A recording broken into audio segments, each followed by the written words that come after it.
não só para a comida, claro, mas diversos setores da sociedade. Hoje nós vamos falar como uma iniciativa muito genuína que visa acabar com o conflito e a ideologia busca simplesmente a paz. Assista agora a Força do Agro com Joyce Mafezoli. Paulo Hermann, CEO da PH Advisory Group e consultor estratégico da FIEGES, que é a Federação das Indústrias do Estado do Rio Grande do Sul. É um prazer recebê-lo novamente, Paulo. Joyce, muito obrigado pela oportunidade. Também é uma grande alegria falar aí com os teus seguidores um pouco sobre o nosso agro. E o Paulo sempre traz grandes ideias. Comida é paz e o agro é quem pode promover essa paz, principalmente unir um país que está cada vez mais dividido. Mais do que economia, o agro pode ser empatia, união e o futuro para o Brasil, porque o presente ele já é. Na prática, o que é a proposta O Agro nos Une, Paulo, e quais ações já estão em andamento? Joyce, a ideia é muito simples. Eu acho que no momento em que a gente está vivendo uma grande polarização no mundo, e no Brasil não é diferente, e a polarização descambando para radicalizações, é preciso que o bom senso volte a ser protagonista nesse momento que nós estamos vivendo. E nada melhor do que a gente voltar aos fundamentos da nossa vida. Os fundamentos são o alimento, é a comida. Uma família com comida à mesa é uma família que está em paz, é uma família que tem condições de buscar o seu sustento, por meio de trabalho e remuneração. Família que não tem comida na mesa, tem um ditado que diz assim: em casa em que falta pão, todo mundo grita e ninguém tem razão. Então, esse resgate dos fundamentos de nós termos comida, e quem faz comida é um segmento extremamente populoso, é um segmento extremamente relevante para o nosso país, é a ideia central dessa mobilização que eu estou propondo fazer. Sem comida não há vida e quem nos alimenta é o agro. Ô Paulo, e como traduzir o termo comida é paz em ações concretas aí do setor, diante de tudo que você colocou aqui, diante da importância e da grandeza que é o agro brasileiro? Eu acho que a gente se perde muitas vezes, Joyce, nas discussões ideológicas e motivadas por algum grupo, vamos dizer assim, de ativismo ambiental ou ideológico. O importante é entender que o Brasil é o maior produtor de comida do mundo. Não vou falar nem da parte da energia, mas principalmente da comida, que é o que me interessa agora. Nós somos fundamentais para gerar esse equilíbrio. E nós precisamos sair fora dessa discussão polarizada que não vai levar a nada e partirmos para um processo de construção de pontes a partir do alimento. Nós somos muitas vezes bombardeados com a questão ambiental, que é, em grande parte, ou movido por interesse ideológico ou por ignorância, por falta de conhecimento, e a gente acaba, e eu já falei isso em outras oportunidades, a gente acaba entrando nessa seara de uma radicalização. Isso é que nem, por exemplo, alguém colocar um apelido na gente. E se a gente reagir negativamente, o apelido vai pegar. E eu acho que a gente tem que sair fora e construir essa proposta, que é uma proposta, que é uma narrativa, que seja uma narrativa de empatia, que mostre em que condições esse alimento é produzido, com o rigor que nós adotamos do ponto de vista tecnológico e, principalmente, o respeito ambiental. Eu acho que esse é o ponto central e isso passa, Joyce, por uma mobilização dos nossos jovens, das entidades que representam o agro, dos políticos que representam o agro. Enfim, é um movimento que não é partidário, ele não tem nenhum viés ideológico, ele apenas propõe a construção de uma ponte entre esse radicalismo exacerbado que nós estamos vivendo e um respeito à comida que se coloca na mesa todos os dias. Não é A nem B, né? Ou talvez A mais B é igual a C, sei lá, mas eu acho que justamente, né, Paulo, diante dessa polarização política que a gente vive, o agro tem esse papel, né? E ele pode ajudar, certamente, porque muitas vezes a gente vê comentários aqui, cadê o agro? Cadê o agro para se manifestar? O agro não tem que fazer política, ele tem que brigar para colocar em prática as leis dele, tem que brigar para produzir cada vez mais, tem que brigar pelo preço melhor para o consumidor, mas também tem esse papel de integrar, né? E eu acho que essa união também já começa com o próprio setor, né, Paulo? Eu acho que é exatamente isso. É a gente resgatar os nossos valores fundamentais. Nós temos um papel extremamente relevante para o equilíbrio de uma sociedade, para a pacificação de uma família. Então, nós precisamos voltar de novo a essas origens. E, principalmente, os nossos jovens, que ainda não estão contaminados ideologicamente, precisam ser engajados. Não é um movimento de alienação, longe disso. É um movimento de resgate dos nossos valores originais. É um momento que ressalta que quem está no agro é responsável, ele tem um sentimento profundo de perpetuação, ou seja, de manutenção das melhores condições da sua propriedade, porque ele sabe que se ele destruir a propriedade, não tem nada para passar para os seus filhos ou seus netos algum dia. Então, é essa a lógica, esse é o processo, não é político, não tenho nenhum objetivo político nisso aí, apenas como uma liderança do setor que trabalhou quase 50 anos, que está ativo por 50 anos no agro, eu estou vendo esse momento deteriorado, né, da nossa sociedade, e é preciso, mais do que reclamar, é preciso propor alguma coisa. E essa ideia é simples, Joyce, sem grande rebuscamento ou sem grande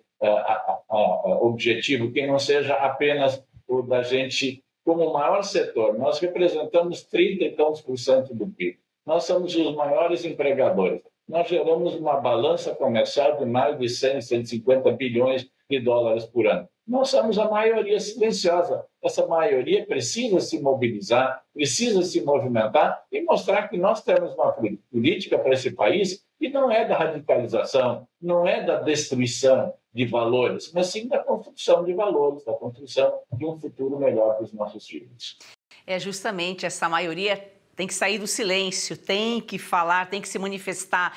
E justamente, Paulo, você colocou aqui, né, de o agricultor, o pecuarista, ele tem a necessidade de ele passar para os filhos, para as próximas gerações, o legado dele. É aí que entra também o papel do agro na diplomacia ambiental, porque a gente sabe que quem mais preserva o meio ambiente é o agro, porque se ele não preservar, não tem como produzir. E até melhorar a imagem do Brasil no exterior. É por meio do agro que a gente pode conseguir isso, né?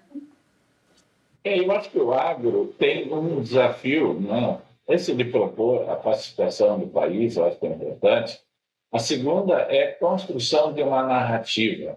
A nossa narrativa ela não pode ser agressiva. A nossa narrativa deveria ser uma narrativa empática, em cima de fatos e dados. Então, quando se fala, o Brasil é o maior usuário, é o país que mais utiliza defensivos agrícolas. É verdade. Se nós olharmos em números absolutos, em quilos de princípios ativos, é verdade. Mas também é verdade que nós temos uma agricultura diferente do hemisfério norte, que nós plantamos 2 a 3 safras por ano. Então, se a gente pegar essa informação, que não está errada, mas trouxer ela para um entendimento mais adequado, nós vamos perceber que o Brasil é o país que coloca menos princípios ativos por tonelada de alimento produzido. Então, esta é a grandeza correta para se avaliar. É gramas por tonelada de alimento produzido. E quando você vai para esta grandeza de gramas por tonelada de alimento produzido, nós estamos muito atrás, nesse caso, estar atrás é melhor, muito atrás de vários países europeus e mundo afora, da Ásia, que não raramente fica apontando o dedo para o Brasil. Então, eu acho que a gente tem que construir essa narrativa de uma maneira tranquila, de uma maneira consciente, responsável, mas que no final das contas, Joyce, ela construa uma empatia. uma empatia a ponto de que quando um consumidor chegar no supermercado e na prateleira encontrar um produto made in Brasil, ela tenha que ter a motivação de pegar esse produto, por construção de uma relação empática. E essa relação empática vem da preservação da flora, da fauna, do relacionamento familiar, da maneira responsável como que aquele quilo de comida foi parar naquela prateleira.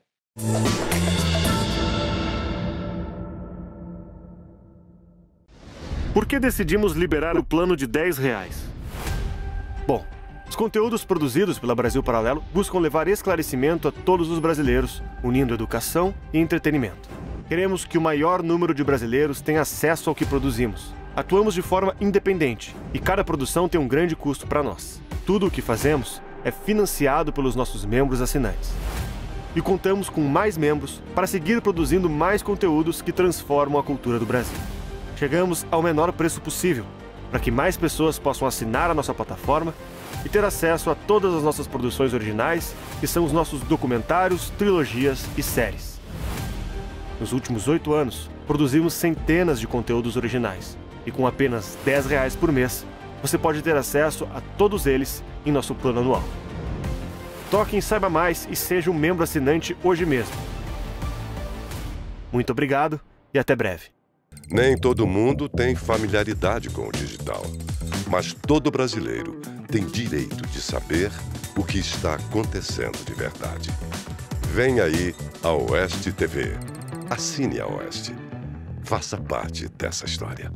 Para apoiar mais este projeto da Oeste, faça sua assinatura com até 20% de desconto, com pagamento em até 8 vezes sem juros. Você pode assinar pelo site revistaoeste.com/assine ou pelo 0800 580 2020. Assine agora, nossa equipe está de prontidão aguardando você. Assine já!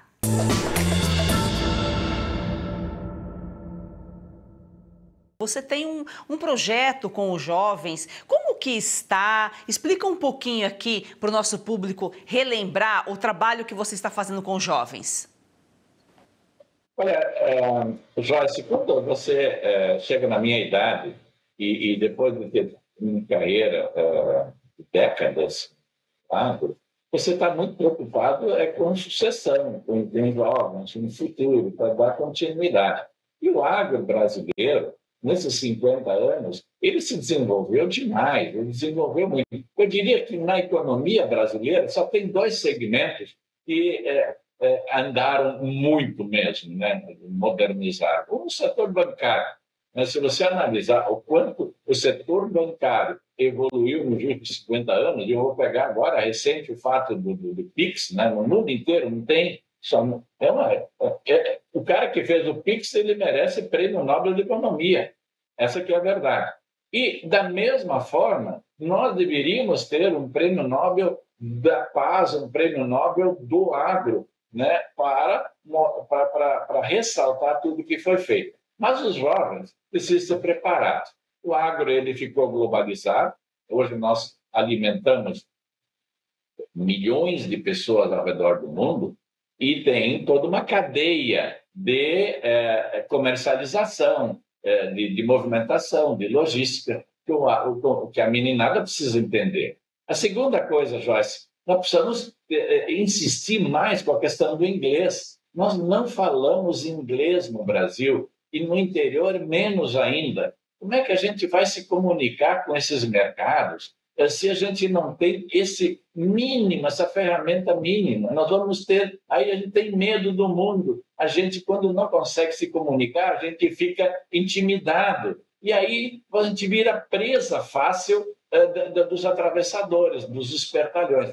Então, esse programa, que nós chamamos carinhosamente de Young Farmers, que são jovens, os jovens agricultores, nós acabamos há uma semana e meia atrás, de recebê-los de volta, depois de 5 meses no Canadá, participando de eventos em propriedades, convivendo com agricultores e tendo uma ideia de como aquela sociedade lida com o agro, como ela lida com o ambiente urbano. o que é um turismo rural, como é que se mostra que, ao tirar leite de uma vaca, você não está judiando daquele, você não está machucando o animal, e por aí vai. Então, esse programa, ele levou 18 jovens na primeira etapa, e olha, interessante, Joyce, eu fiz 2 perguntas para eles, né? A primeira, como é que vocês estão vendo o Brasil à distância? E todos responderam, nosso país é um grande país, é um país maravilhoso, né? Então, você saindo dessa bolha contaminada onde a gente está, né, essa bolha rançosa que a gente vive, né, você começa a perceber a verdadeira grandeza do nosso país. Esse é o primeiro ponto. E a segunda pergunta que eu fiz, Joyce, foi o seguinte, e qual a experiência de vocês no Canadá aqui, né? E a resposta foi assim, como é bom viver num país onde as coisas funcionam, onde tem disciplina, principalmente as pessoas se respeitam. Olha que legal. 2 coisas que, para mim, já justificaram o programa.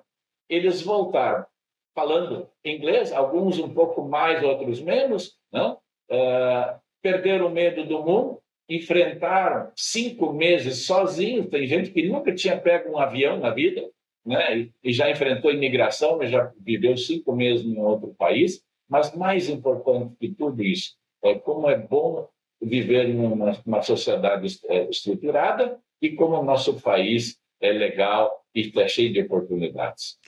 Isso é fato. Às vezes a pessoa tem que sair, o brasileiro tem que sair do próprio país para enxergar a grandeza, a maravilha que é viver aqui, diante de todas as nossas dificuldades, as nossas dúvidas, as nossas divisões, aí a população dividida. O Brasil tem uma cultura, tem um calor humano que em nenhum outro lugar do mundo tem. O Paulo, você falava há pouco do agro gaúcho, só como um exemplo aí. Pegando esse gancho, o que mais compromete a competitividade do agro gaúcho e brasileiro? Até recentemente a gente falou sobre o Dia do Gaúcho e mostramos como esse povo desbravou o Brasil, como o Mato Grosso passou a existir diante do trabalho do gaúcho. O gaúcho, até o termo, está relacionado a homem do campo. Acho que sem o gaúcho, talvez o agro brasileiro não seria o que é. A gente não teria os estados lá do Mato Grosso, como aquela potência, e não só lá, né? A gente sabe que tem gaúcho no Pará, tem gaúcho no Paraná, gaúcho em Santa Catarina, gaúcho em várias outras partes do Norte e Nordeste, e tem um papel importante aí no desenvolvimento do agro, né? Cara, o gaúcho é um povo muito especial, não porque eu sou gaúcho, eu estou dizendo isso, mas ele realmente tem essa alma de pioneirismo, de enfrentar o desconhecido sem medo, de levar a família para acampar no meio do nada, acreditando que um dia aquilo possa virar uma riqueza e possa ele dar o sustento à sua família. O gaúcho é isso aí, né? Agora, o gaúcho precisa se reinventar aqui no Rio Grande do Sul. Quando você tem, em 5 anos, você tem 3 anos que não chove, isso não é mais um fato isolado. Todo mundo sabe que o agro é uma fábrica a céu aberto e que, de tempos em tempos, você vai ter uma frustração, ou por excesso ou por falta de chuva. Mas quando isso ocorre com essa recorrência de 3 em 5, as medidas não podem ser paliativas, elas precisam ser mais estruturantes. Então, esse é o primeiro ponto. O que o Rio Grande tem que fazer?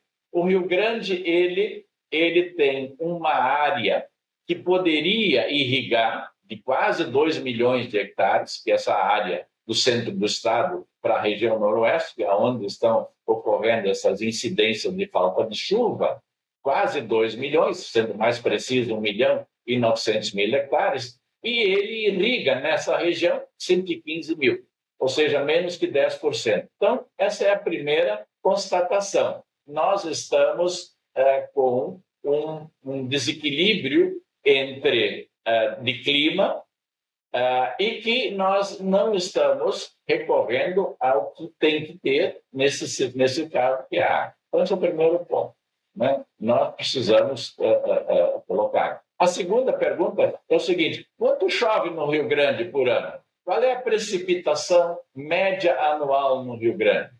Aí você pega uma série histórica de 20, 30, 40, 50 anos, não importa o tempo, e você vai descobrir que nós temos no Rio Grande 1.500 milímetros de chuva.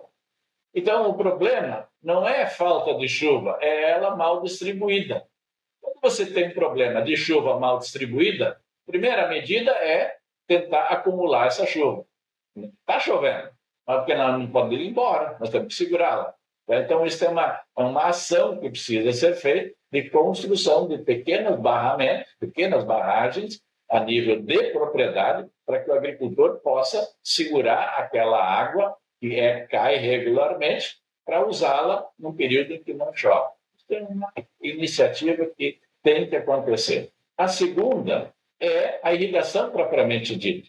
Nós estamos, todo o estado do Rio Grande está localizado em cima do segundo maior aquífero do mundo, chama-se Guarani, que tem ali uma profundidade de, em alguns lugares, 400 metros, 500, 600, 800 metros de profundidade. Você tem ali uma quantidade de água que é inesgotável. Então, esse é um outro ponto. Nós precisamos criar um programa para que os agricultores possam comprar equipamento de irrigação, usar a água ou de superfície, ou aquela que ele acumulou, ou de subsolo, para fazer a irrigação. Feito isso, nós passaremos a ter uma agricultura de 12 meses.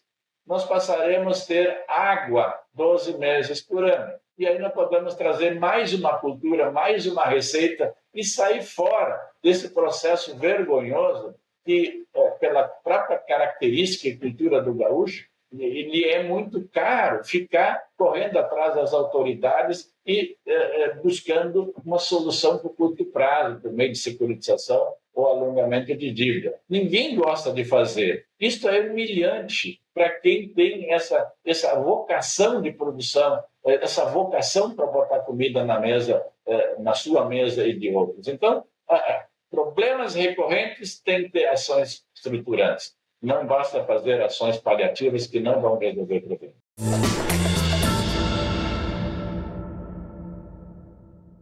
Você já perdeu as contas de quantos comprimidos toma por dia para tentar aliviar suas dores? Cansado dos efeitos colaterais que isso causa no seu corpo? Como dor nas juntas, nas costas, nas pernas, dor para levantar, até para dormir. A verdade é uma só, você merece se sentir bem de novo e isso é possível. Com certeza, é isso mesmo. A Vitai Gold traz para você um produto completo de verdade. O Vitai 7 em 1 é uma fórmula com 7 ativos mais indicados por especialistas, agora em apenas 2 cápsulas por dia. Chega de tantos remédios, mais praticidade, mais saúde e menos dor. É isso aí, imagina só, fortalecer os seus ossos, reduzir as inflamações, proteger os seus músculos e cartilagens, recuperar a disposição e ainda reforçar a sua imunidade. Tudo isso com uma fórmula natural, com comprovação científica que age de verdade onde a dor começa. E a nossa querida Lucinha Lins já incluiu o Vitai 7 em 1 na rotina. Vamos ver o que ela conta pra gente. Cansada de tomar vários comprimidos por dia, não é mesmo? Eu também. Por isso a Vitai Gold tem agora o Vitai 7.1. São os 7 principais ativos para cuidar da sua saúde e ajudar você que sofre com dores nas articulações, artrite, artrose, reumatismo, fibromialgia. A Vitai Gold desenvolveu um creme de massagem e vai mandar aí para você de presente. Ligue 0800 291 2200. É isso mesmo, o Vitai 7 em 1 mudou a rotina da Lucinha e pode transformar a sua também. Ligue agora para 0800 291 2200 e aproveite a oferta exclusiva. 70% de desconto para os 100 primeiros que ligarem e o relógio inteligente, vai de presente. É isso aí, então chega de remédio para tudo e solução para nada. Vitai 7.1 é natural, eficaz e foi feito para você viver sem dor.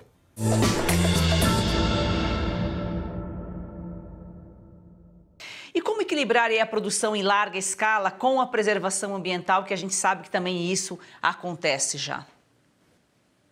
Você me permite só agregar mais um ponto na tua primeira fala, Luiz. Eu acho que nós temos um sistema de cooperativas muito bem estruturado, temos prefeitos muito engajados com o agro, E esse é o movimento que nós temos que fazer. Olha só, eu vou te dar um número, é estarrecedor. Nesses anos de falta de chuva, né, o agro do Rio Grande do Sul deixou de faturar, Joyce, 65 bilhões de reais. Olha o tamanho do dinheiro que deixou de circular por falta da chuva. Então, essa conscientização, porque depois os bancos e os governos vão correr atrás para fazer uma securitização a um juros que talvez não seja o melhor, mas é menor do que esse juro que tem aí de Selic, daí paga a conta na outra ponta. Quer dizer, é uma falta de uma visão estruturante, né? Os nossos líderes têm que sair fora dessa emergencialidade e olhar a coisa sob uma ótica estruturante. Ter plano. Nós não temos plano anual, muito menos plurianual. E esse é o desafio. Eu não estou dizendo que o desafio é falta de tecnologia. Tecnologia nós temos. Não estou dizendo que é falta de braços. Braços nós temos. Gente comprometida temos, histórico temos. O que nós não temos é a coisa mais fácil de fazer, é um planejamento, é gente com vontade de resolver o problema. Imagina se eu chegar em Israel, me queixo da seca do Rio Grande e eles perguntam quantos milímetros chove por ano. E eu digo 1.500. Aí eles vão dizer, você está aqui tirando com a minha cara, né? Eu visitei áreas no Peru, Joyce, que chove 7 milímetros por ano. Nem telha tem nas casas, até porque não precisa ter. Então, 200 toneladas de cana por hectare a 200 metros do Pacífico. Então, o problema da água, se a gente tem uma agricultura desenvolvida de alta tecnologia, eu não posso ficar à mercê do clima. Eu tenho que adicionar água como um fator de produção. E a tua pergunta com relação à grande propriedade, olha, nós temos muita tecnologia. Desde a década de 70, nós já temos o plantio direto. Hoje, 66% de todo o grão que nós plantamos, Joyce, é plantado em regime de plantio direto, de cultivo mínimo. É uma prática que movimenta muito menos o solo, ele fica estruturado, e você tem uma melhor retenção da água e menor erosão. Isso é uma técnica desde a década de 70.